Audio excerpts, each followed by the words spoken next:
Pam Green, and Mark Robben.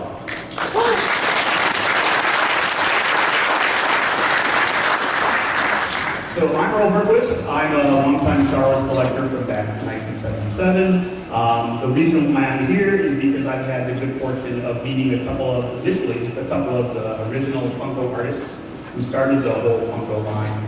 I've been friends with them for the past 10 years, so I've kind of had an insider's view of the whole process, and we'll be sharing that with you.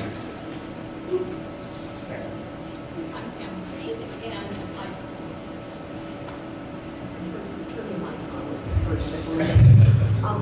Green. I didn't intend to be a Funko Pop collector, but I kind of got dragged into it, and I'm so glad that I did. Sounds painful. I'm Mark Robben. I'm the Director of Marketing in Cryptozoology at Funko. Unofficially. Yeah. Long title. So we're going to cover several topics here today. Just kind of a brief outline, the origin of Star Wars vinyl, look at Funko's pre-pop extensive line. Some people think that Star Wars really started with pops for Funko, but no, not. Also, the 2000s vinyl movement, the birth of the Funko Pops and how they came into being, recent explosion of pop vinyl, where to start collecting, translating exclusive jargon, and then some Funko fun facts about the vinyl. So, Star Wars vinyl collectibles.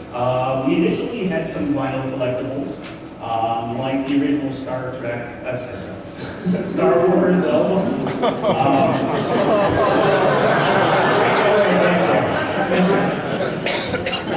As also, there was the infamous vinyl cave Jawa. But that's not the vinyl we're talking about here. We're talking about, think more like the Godzilla toys. They're made of soft plastic, they usually have 5 points of articulation, and yes, there were Star Wars versions of the vinyl type things back in the day. Today, they've become more super deformed, meaning they have exaggerated heads and other features, as well as the chibi, smaller person size, they have large heads and large eyes. It's kind of been the more vinyl-y type description. So Funko was established actually back in 1998. Michael Becker founded it and created the Wacky Wobbler. The story goes that he initially wanted to get a big boy bank, but it was too expensive on eBay, so he went and made his own. They then went on to make these Wacky Wobblers, or what it's called, and they started initially with a very popular among Star Wars collectors, the Monsters line, because the Monsters line actually, back in 1977, had Star Wars promotions on them. So most good Star Wars serial collectors also have these Wacky Wobblers in their collection. So then in 2005, we sold it to Brian Mariotti, who broadened its licenses way beyond just the Hanna-Barbera and food products they've been doing, to include a whole variety, including superheroes and movies and all kinds of things. And then as well, Lucasfilm, aka Star Wars, they launched in 2007 as one of the initial promotions. They were going to have different collections of pops, of Wacky Wobblers that were going to come out monthly more or less. In addition, they had vehicles and these 12-inch banks initially. Another interesting thing is that they had chases way back then in 2007. 1 out of 36 had a silver base. For those of us that like to obsessively collect. They started way back then, 10 years ago. So they also had minis and sitters and that kind of stuff. I'm going to show you quickly here the variety of products they had. These little Wacky Wobblers had 10 in there. Notice one thing, you'll notice something for future. There's Rito and the Gamorrean Guard. Not what you think of initially for a first launch, but Brian has a soft spot for Rito, I know definitely, as well as the Gamorrean Guard. So this was the first offering. Then a year later, they broadened it further. We get a little more of the prequels there with Darth Maul and Jango Fett, as well as a couple more fun bounties. And then it continued on in 2009 with a few more, and then finally in 2009 we get R2-D2. So that kind of expanded on, and then they also did some fun ones. In around 2007, the Family Guy had to do Harvest, so having a good sense of humor. They also included to make some Blue Harvest pops. I'm sorry, pops. Wacky Wobblers, which were quite fun. And in addition, then, when they went on and we had the Clone Wars, they did a variety of those. They actually, most of them have been the soft vinyl plastic at this time, but they got some more of the hard plastic ones. The Grievous and the droid there were more hard plastic instead of the softer kind. They're kind of, even some of the Funko Pops now have that. And then there was an unproduced one that never got to market aside by twist there. So there's a variety of stuff that's been going on. In addition to that, of course, there were limited edition and exclusive Star Wars Wacky Wobblers. You can see all the way back in 2007, they had exclusives and San Diego Comic-Con ones. Some of you might recognize the blue hologram versions of them. They had that way back then, as well as variations like the holiday edition colors for Boba Fett, and silver, the TC-14, and those kind of guys there. So there's quite a variety that's been going on. Again, this is before 2010. They also expanded the line for the holidays, kind of leveraging the Macquarie artwork, doing the Santa Yoda, as well as the Holding the Presents Jawa, and just to round it out, did R2, 3PO, and Vader with gifts, always good for Christmas. And then, one of my personal favorites, they did mashups of the monsters with Star Wars characters, kind of before people really did mashups. They were not initially well received, but I loved them. And they went on to do a couple more of the Jawa and the Tusken Raider. It's supposed to be Chewie as a werewolf, Frankenstein Vader as a zombie, Stormtrooper, and then Hunchback or Gargoyle Yoda, and the Mummy Sand Person, and then Grim Reaper. And there was plans to do, there was plans to do a Greedo Creature from the Black Lagoon and Darth Maul Devil, but that never came to fruition. So they also did mini versions of them. Because of course, if you have too tall, you can get a lot more on your desk. Mini versions of the main characters, and then also these lovely sitters that can sit on your computer monitor. Quite great. They also, the little Clone Wars Yoda there was actually a special premium in one of the video games that came out. So in addition, they did a couple of vehicles, and haven't seen those in pops yet, but there was also a chase version of the Vader that came in black, just to keep us collectors busy. And then they had artwork for doing on Tauntaun. Kind of seems familiar now. So that was all, again, all before 2010. And in addition, they did these 12-inch banks of Boba Fett and Vader, and the Vader had breathing sounds and all that. They did not end up doing the Yoda and Stormtrooper, but were able to pull these off. And then there were also even lamps, and lamps with MP3 players. And then Funko went on to do electronics, and they had USB drives, headphones, and if those weren't good enough, they had earbuds. So did quite a bit of diversity there. And then, meanwhile, in the art movement, companies like Super 7, Kid Robot, and Metacom started doing some vinyl figures that you could make your own. And the money, the Dunny, the money, and those, and a variety of those and more came out. That would allow artists that had their two-dimensional art to kind of project it into a three-dimensional realm and really start making things interesting. So to kind of parallel that, and Hasbro launched in 2007 the Mighty Mugs, which basically did that same concept. They came up with 45 of them and 9 minis. They kind of paralleled that, but the only thing is they were kind of one-dimensional. The only thing multi-dimensional were the helmets and the ears, the weapons. But in summer of 2009 at Comic-Con, they did some really great promotion, Empire Mugs Back, that people added dimension to them. They were really popular. In fact, I think one of the highest, this was an auction for charity, the most popular one is Admiral Akbar around the same time as the Robot Chicken promotions there.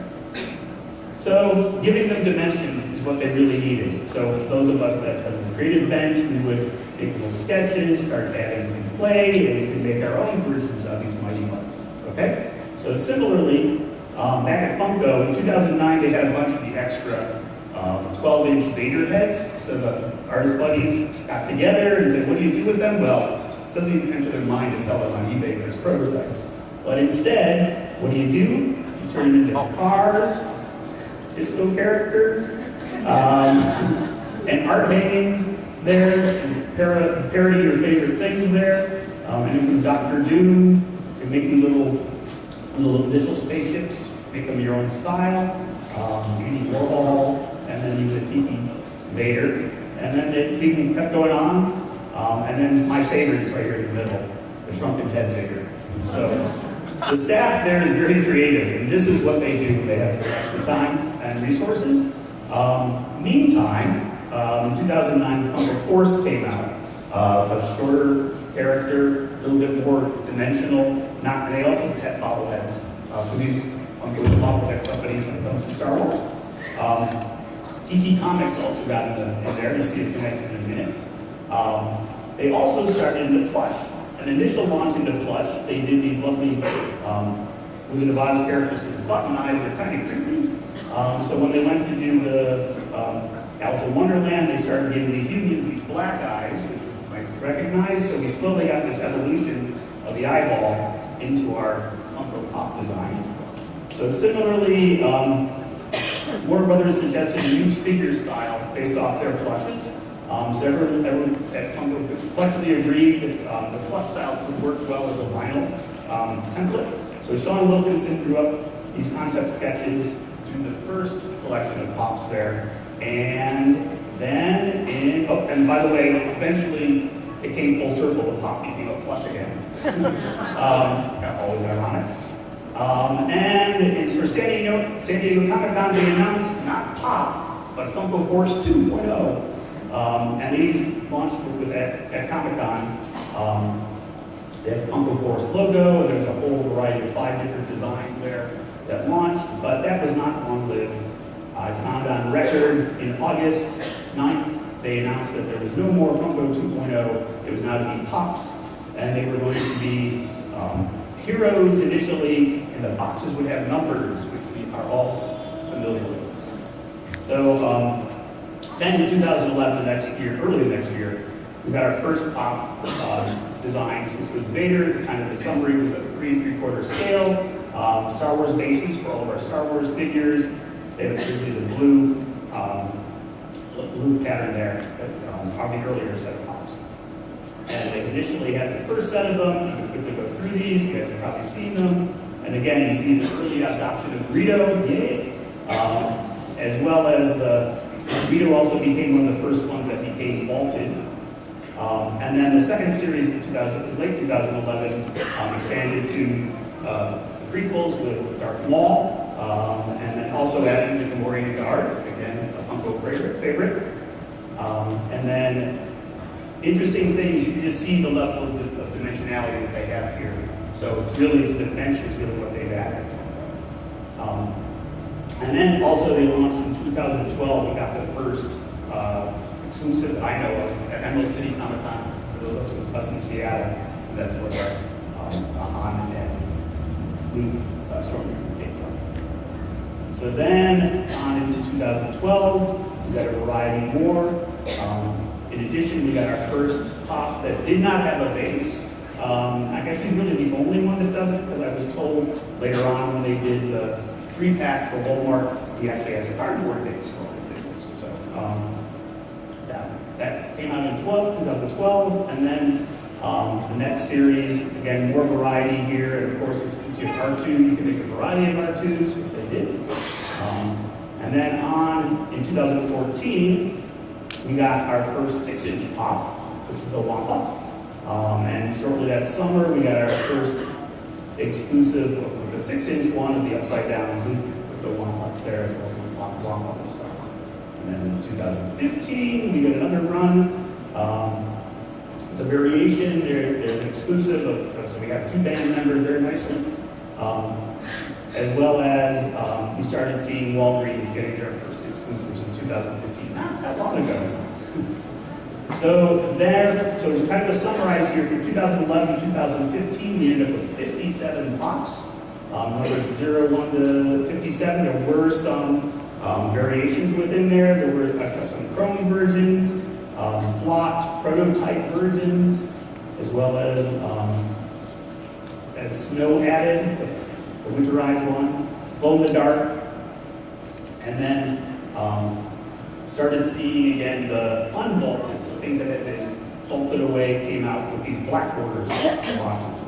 So we were averaging at that period of time about 16 pops per year. Kind of a nice number to collect, all that was well and good. And then came The Force Awakens.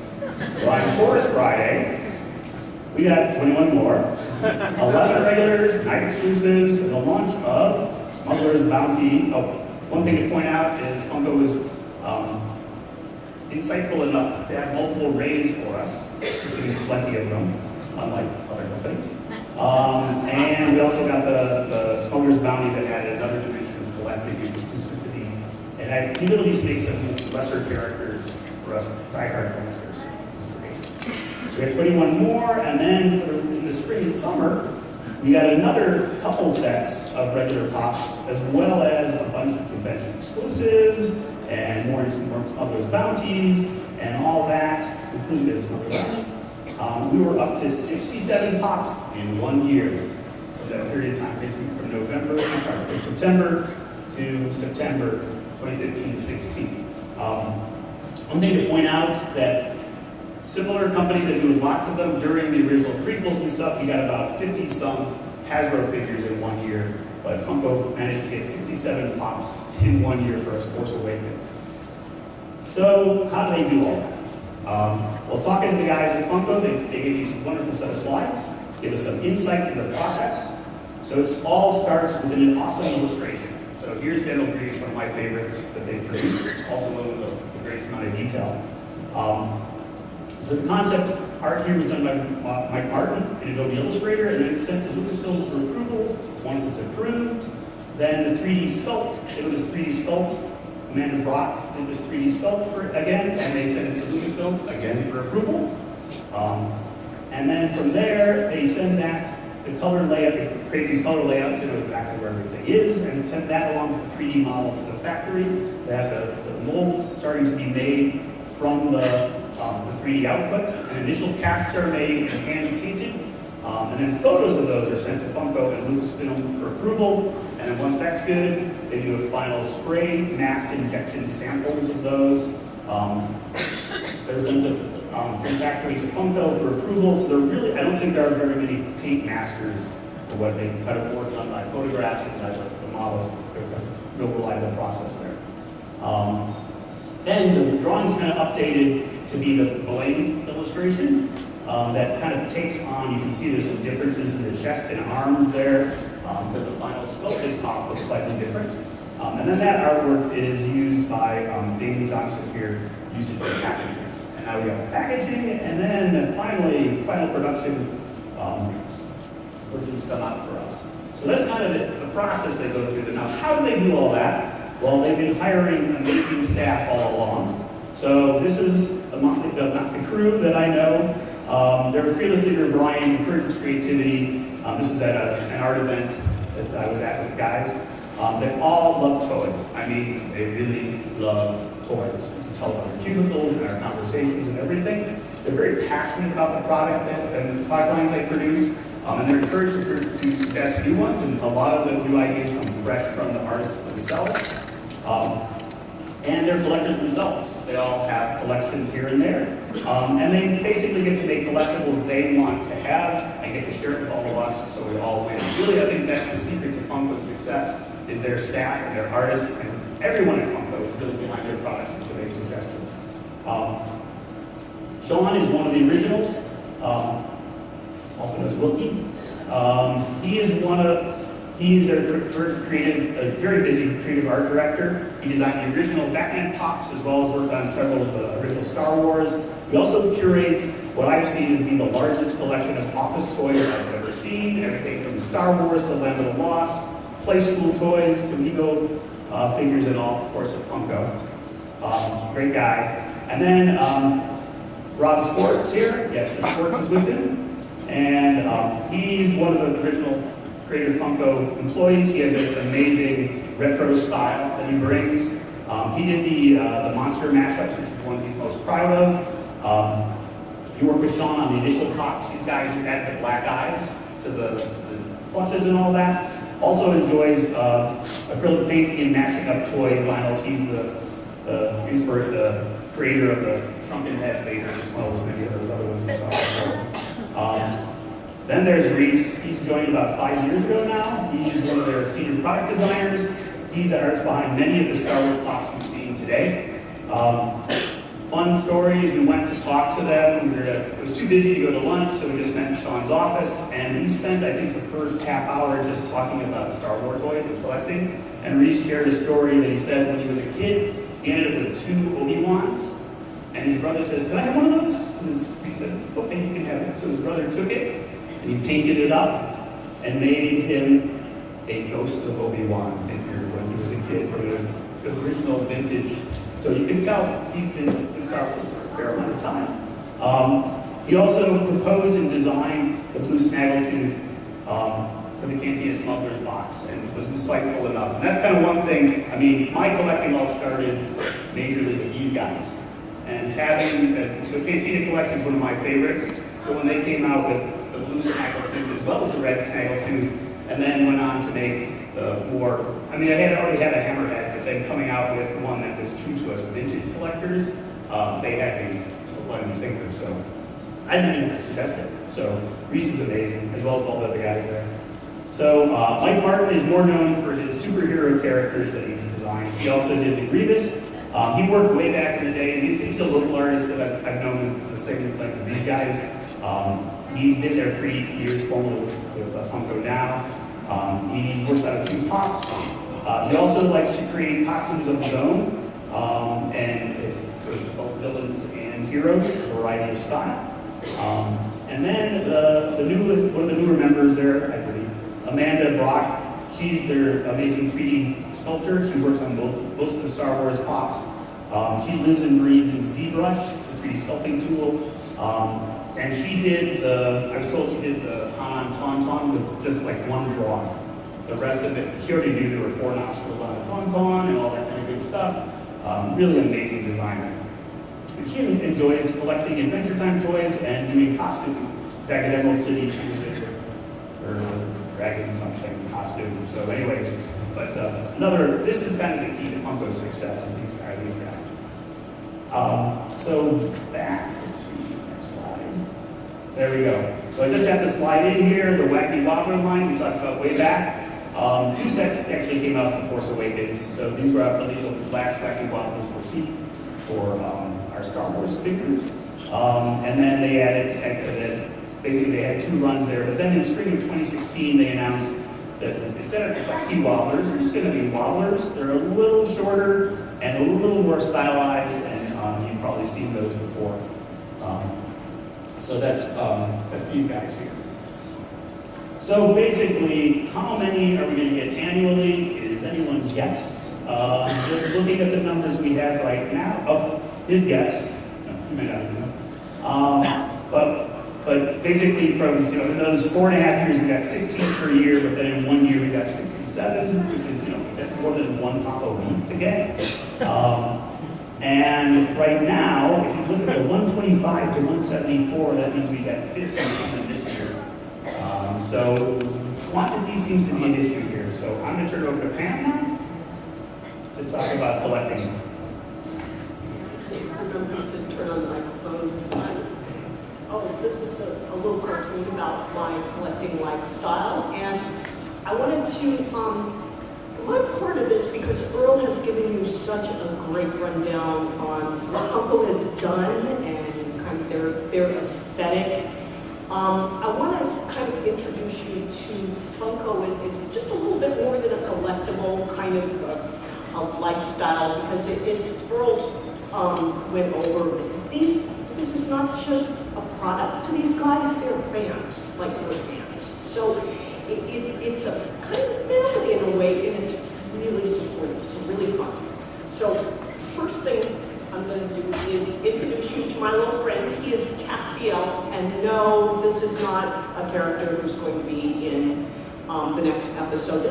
He's actually a character from a show called Supernatural. You probably haven't seen it on the CW network, but it's got a very small, very passionate fan base. But we had a sad problem. We didn't have any toys. And my understanding from Earl is that it was actually one of the Funko family, Darcy, who introduced this whole line to them as a license, and they decided to take a risk on it and make some pops. And now there's a whole little community of us, or fans, who have the Supernatural pops. We make some awesome custom designs. We're hoping for Dean and the Impala pop ride sometime. She mentioned go for some here. But Cass has been my constant friend, and he's small. He hangs around in my bag. He's literally been around the world with us. He's been to Dubai. He's been to New Zealand. He's been to Iceland and Greenland along with us. We've met some nice new friends together out in the collecting galaxy. And he's really great to have along when you're doing household errands, like bringing your shipment of pops home from the mailbox or the mall. And he also tends to pop out when there's a very long. So the other thing I wanted to emphasize about little Cass is that pops are fun when they're in the box, but they become even more fun if you take them out.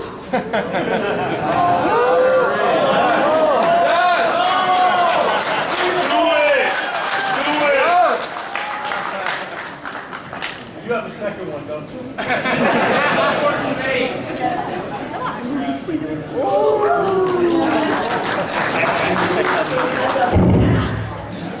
It has a back. And he even snaps off. Like, this is Earl, so I guess he trusts me. They come off the base.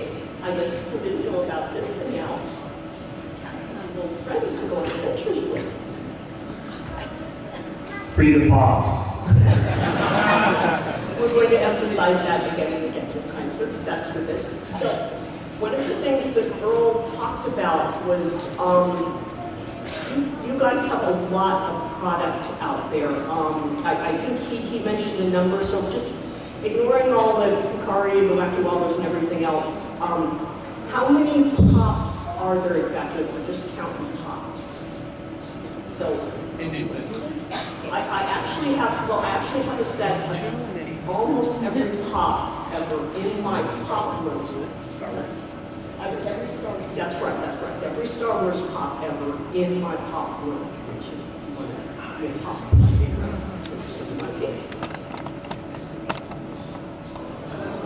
Here we go. That's a lot. You want to see that again, maybe? Yeah, no. Okay. A word about display, guys. The collectors in the room might be jumping up and down because those are Billy cases. IKEA, the collector's friend. We love Billy because they're affordable, they're pretty simple. The cool thing is they're customizable. If you don't like to dust, you can get like glass shelves to put over them.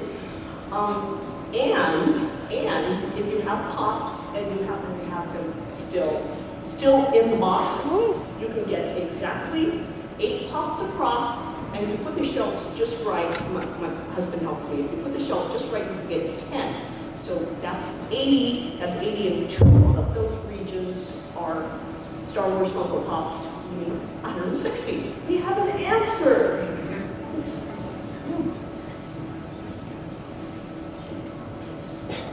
So the next question you're going to ask yourself is, that is a lot, right? How do you keep up with it? Well, first, Funko's got your back. Funko is on Twitter, Funko is on Facebook, Funko is on YouTube, is there a social media place where Funko is not? We don't do a lot of this Snapchat. Oh, okay. The fans do. Funko's there, Feels weird. And it's fun. It's fun. They do giveaways on their Twitter. They do giveaways on their Facebook. So, you know, if you sign up for their Twitter, you like something, and they'll give away prototypes or way exclusive. So it's fun because it's fun.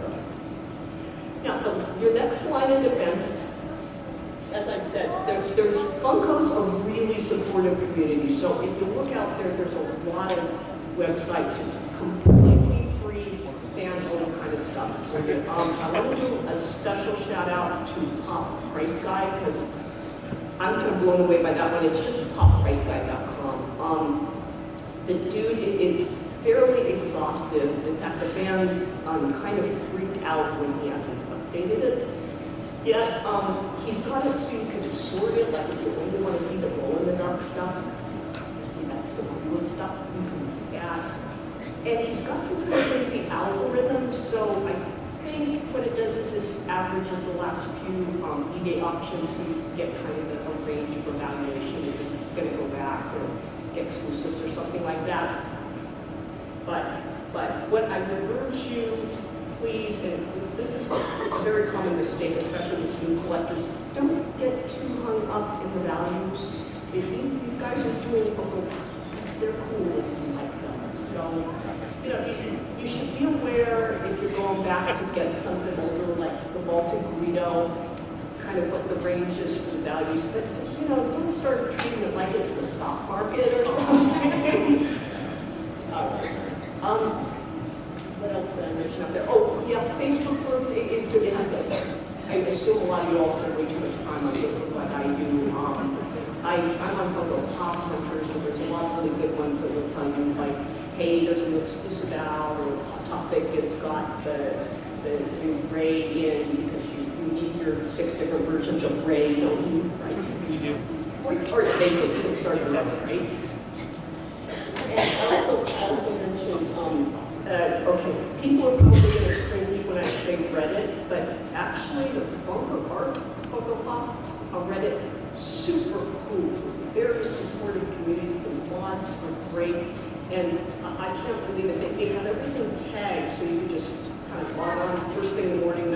That's what I do every morning, even though it is kind of what I do every morning. And so if you just want the links to like new stuff that's just come out, they'll get you say, hey, you know, Walgreens just had the ability to buy X, or here's a web discount you can use if you're buying on the Target. So just super, and also you can arrange trades on their Funko subreddit. So like I said, it's another good tool. There's a lot of them out there. Totally free. Like I said, very supportive community. Oh, and if you can count, you can collect Funko. You know, they have right here these nice numbers on the box. Yeah, especially if you're a little bit obsessive compulsive, not that I am, but it just makes me sleep better at night if everything's like 1, 2, 3, 4, 5 up on the shelf. You can count them Funko. Just like these are thanks to Earl, who helped me out with some of my some early Funko Pops. And so we can look at the very first numbers and count 1, 2, 3, 4, 5, 6, 7, 8, 9, 10. Are you freaking out at the gap there?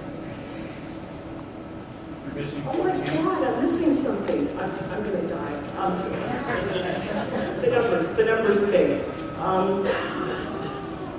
Notice that this is the box for the very first Chewie, who's in the very first set, who is number 6. And then on the left, there was an exclusive Chewie some years later, only available at GameStop. I call him Dandruff Chewie. I think he was supposed to be Pikachu or something like that. Notice how they're both number 6.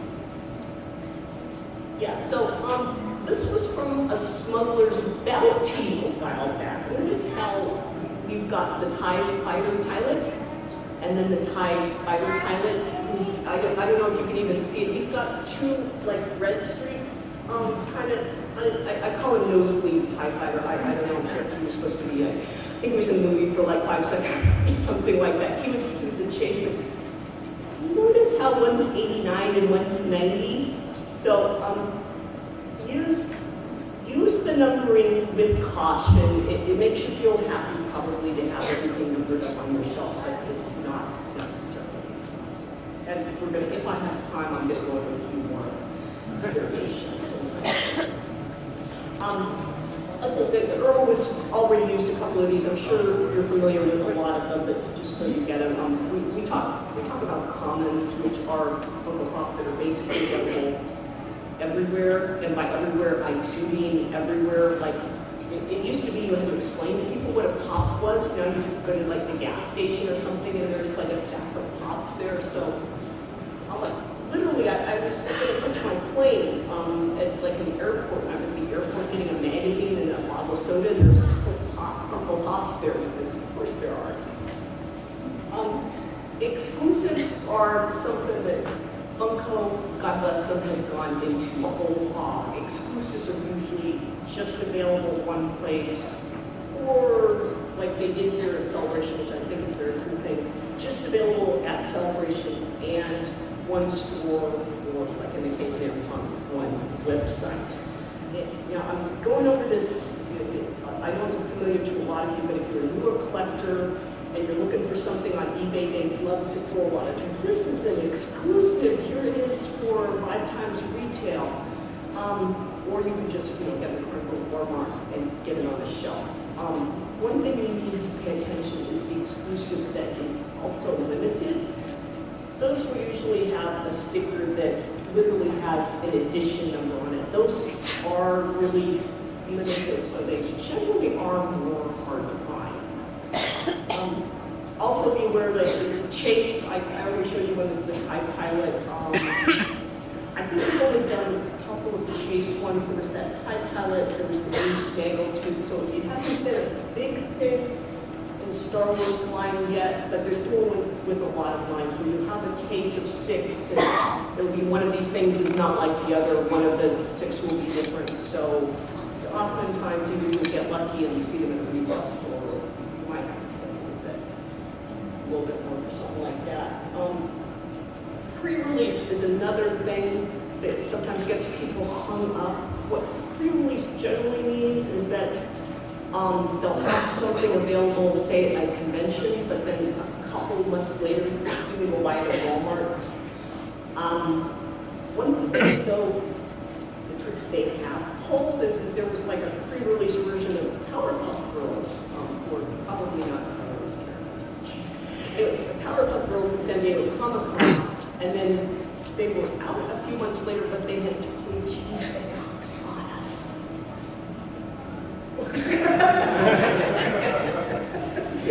Mark's looking at me like, what? So, anyway, pre-release, something to be aware of. Oh, and Alton, because Earl talked about that. In Star Wars line, the originals came out in these lovely blue boxes. Every once in a while, Funko will decide, okay, we're putting this away, we're genuinely not, it's not production anymore, we're not making it. So that's what you see on the right. So then Funko will be nice to us and say, we were just kidding, we'll got some more. But when they release, they put it in those screwy black and white boxes. So if you're listening to what Earl and I are telling you, and you're just taking everything out and it's those, you don't care, because you can go read out empty boxes. Nobody knows, right? Yeah, so maybe toys. These are a few, because Funko collectors get really hung up on stickers. You would not believe how much debate we've had on stickers. I just wanted to show you some of the exclusives that have stickers on them. Stickers get sticky with some of the collecting community. Literally, there was an Amazon special Stormtrooper from a while back that came from Amazon, and it turned out it was naked with no sticker, and people were literally returning them to Amazon because they needed an Amazon sticker. And no, literally, I heard of people stealing the stickers off of their collectible and putting them on what they think is the correct one. So stickers. So people get funny about stuff like that. Not that I would do. I just sticker things in.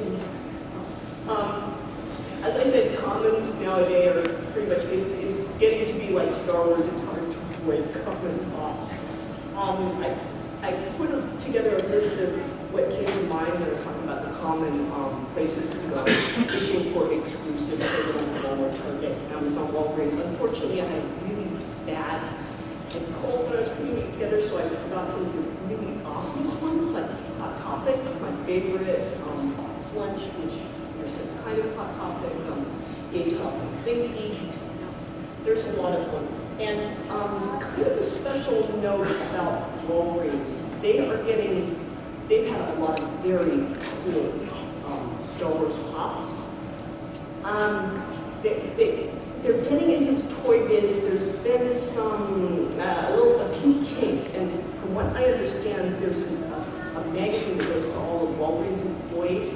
There was an article a few months back that literally went through what a pop is, explained it to everybody. So if you go into a Walgreens and you ask them where are your pops and they don't know what it is, well, tell them you should have read the magazine. Don't do that. If someone can find me a copy of that, I would be really happy. I've seen scans of it. I think it's kind of cool. But it's getting, from what I understand, it's getting better. Situation for the pops of Walgreens is getting better. They offer stuff to their website too, which is usually a good deal, unless it's a big council on your things. Oh, and previews exclusives, and I couldn't understand someone might tell us about something that's going to be available through the Disney store, maybe, if we're a good audience.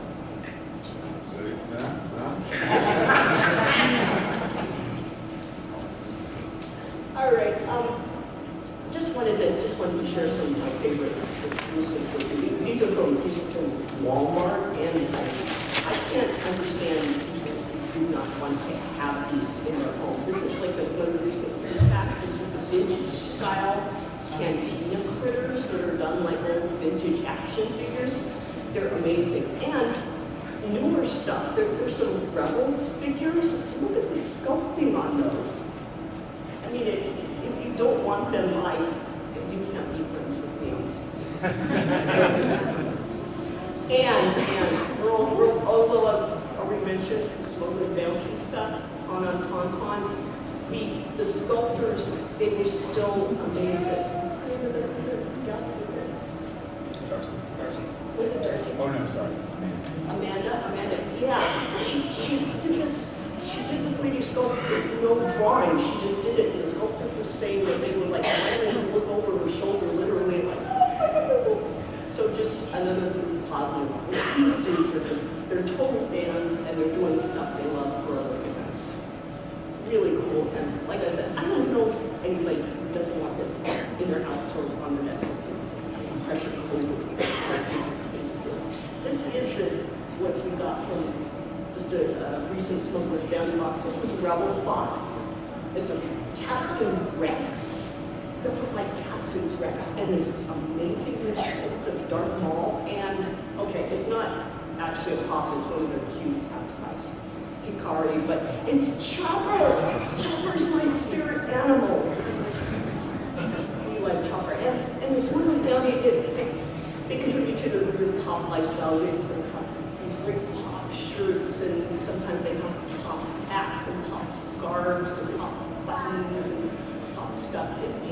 It's fun. It's like getting a present to yourself every couple months. Oh, and you can't ignore going to conventions and getting stuff. Standing in a couple of conventions I've been through since Funko indicated he was interested in kind of the convention experience. Did everybody sign up for the Funko lottery? Yes. Yes. Not. Yes. And I lost.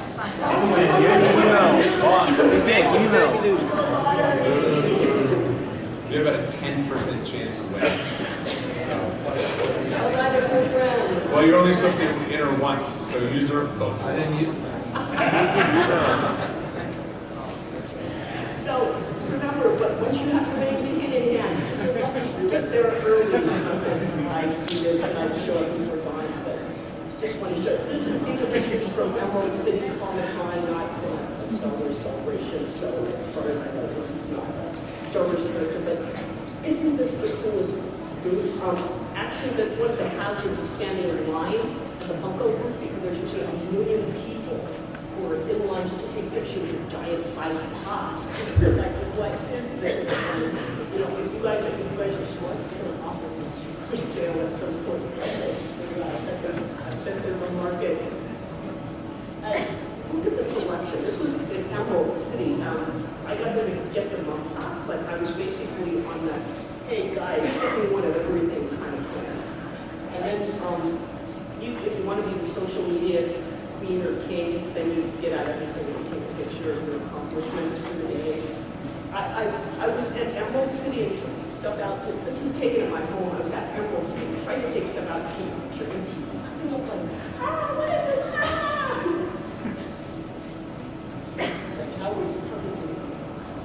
Yeah. Okay, we needed to, I was going to try to go through this a little bit. I have a couple of convention exclusives. These are some of my favorites. As far as I know, these were from San Diego Comic-Con a few years back. As far as I know, this is the only version of base that they've done, and the Earl Bergquist Trooper. I don't know if you can see from the picture, but in terms of display, these are pop protectors, which are really cool. They come in a whole variety of sizes. Basically, they slide right over your box, so you can put your box out, and when a 3-year-old comes up and goes, garbage, they can't do that. It's just a way of protecting your stuff. This is the droids version of in San Diego. Very cool. You notice he's out of his box, and look how happy he looks. and as Earl mentioned, he's a Stormtrooper from the whole Emerald City. This was from New York Comic-Con, the Qui-Gon Pop that ended up being quite limited. The reason I pulled this out is because we haven't found a lot of prequels characters, even though there's like, a lot of pops. We like prequels a lot. She said. All those artists that you're lionizing up here, those are the holy trilogy guys of the company. I kid you not. The prequel team is all they call it social media teams. Keep making noise on social media if you want prequels to happen, and we'll make sure that people at Funko hear about it. We love the prequels. I need Count Dooku. That's my guy. I will not rest on Count Dooku happens to believe me. There's going to be prequel stuff. So you guys need to tell Reese and Mike and Rob and those guys that you like the prequels, because we know that you do. You heard it, team. We have Everybody loves the Holy Trilogy stuff. It's about good balance, right? I mean, there's going to be stuff, obviously, from Last Jedi. We're going to keep making stuff in the original trilogy. But I guarantee you, we're going to make more prequel stuff. The way that it happens, the way that we even got Rebels box, was people making noise on social media. They're hearing more and more of that. They're hearing people say, this is the content that we like, and it's getting made. Cool, guys.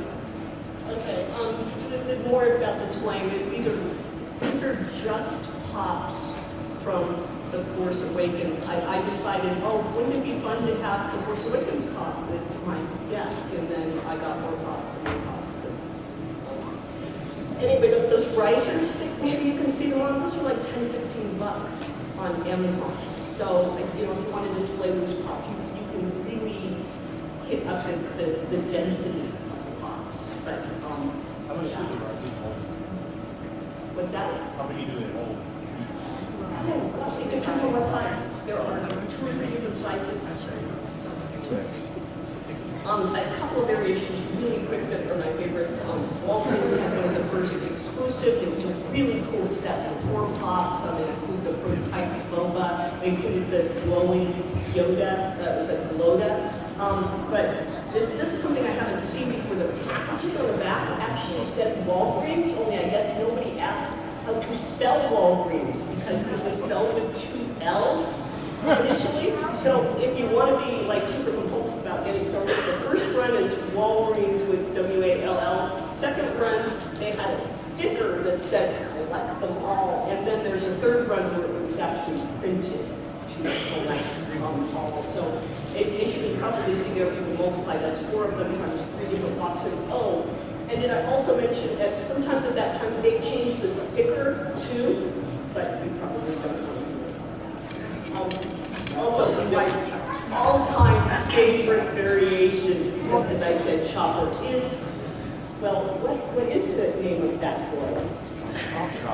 entire copy I use of Funko. We like to get pages.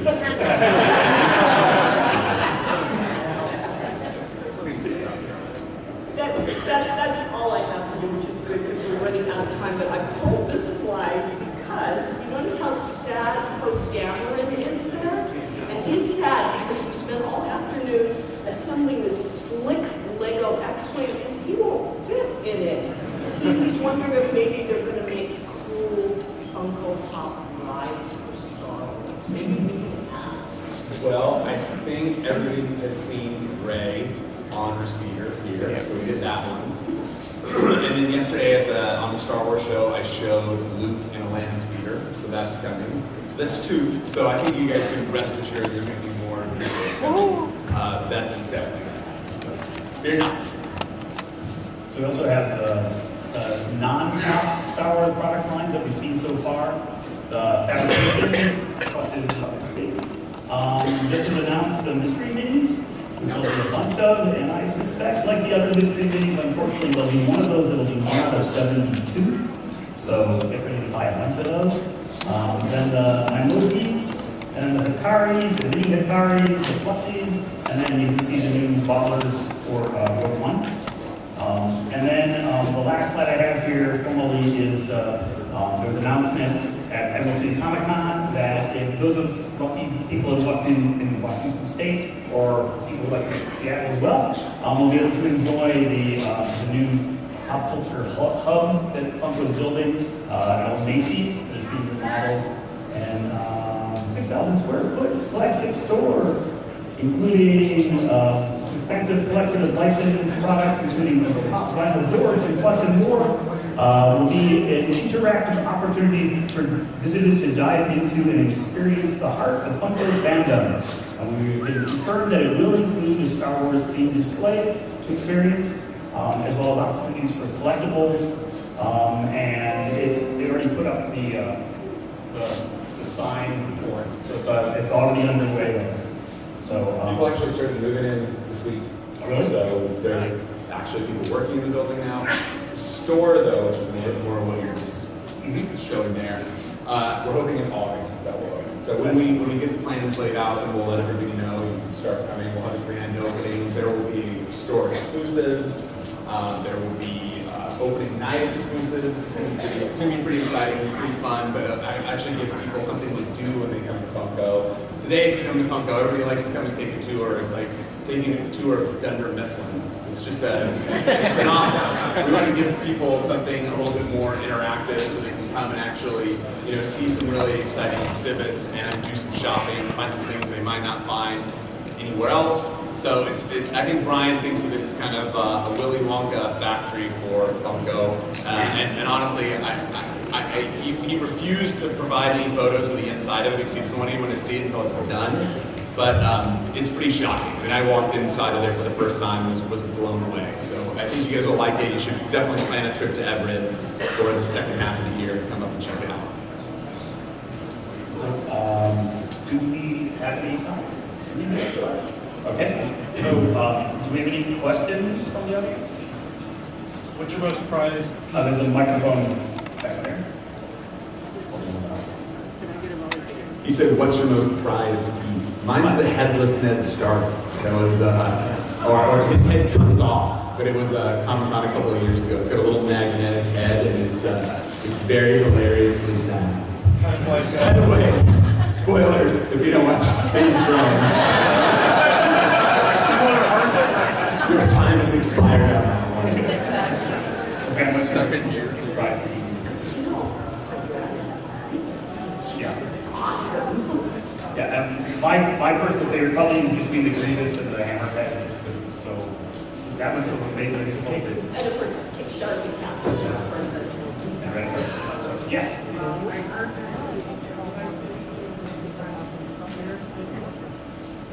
I think Brian said that over Christmas that we are working on that. So yeah, it's kind of There's 2 ones. Yeah. So yeah, we are.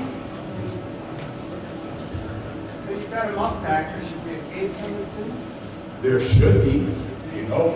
I mean, there are a lot of Star Wars characters that we haven't gotten around to yet, but that's good, right? Because it means that we will get around to them, except for Dengar, #NeverDengar.